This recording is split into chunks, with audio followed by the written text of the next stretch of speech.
This is a very dumb thing to do. Canada is firing back in Donald Trump's dumb trade war, placing 25% retaliatory tariffs on $155 billion worth of American goods.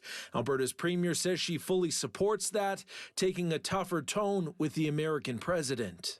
To see this escalation is so disappointing, so damaging, initially to American consumers and American businesses who buy Canadian goods and raw materials, but then now with the counter tariffs, it's also going to be harmful to Canadian consumers. Danielle Smith did not hold a press conference Tuesday, instead appearing on American network CNBC.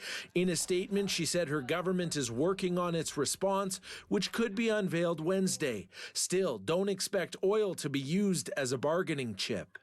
I've already said that we're not going to retaliate on energy. That is such an essential product for American consumers and American businesses.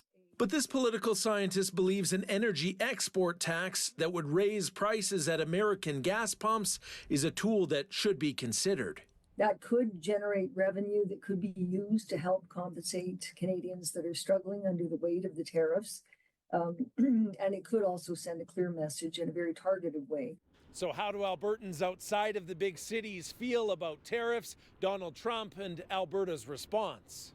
Do you think we should turn off the taps on them? Well, we shouldn't take it lying down. We should definitely stand our ground against them.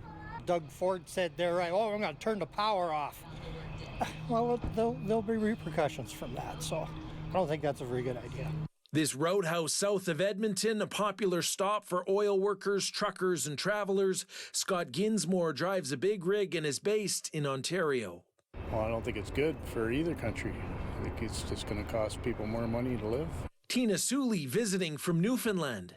Canada got to start looking out for themselves. I mean, states are going to do what they're going to do anyways.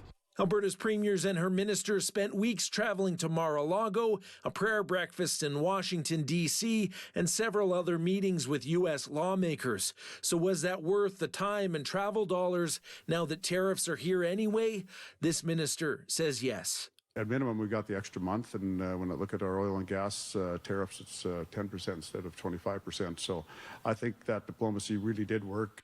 The Alberta NDP says the government needs to buy Canadian goods, reduce interprovincial trade barriers, diversify the economy, build pipelines, and make a plan to support workers who lose jobs.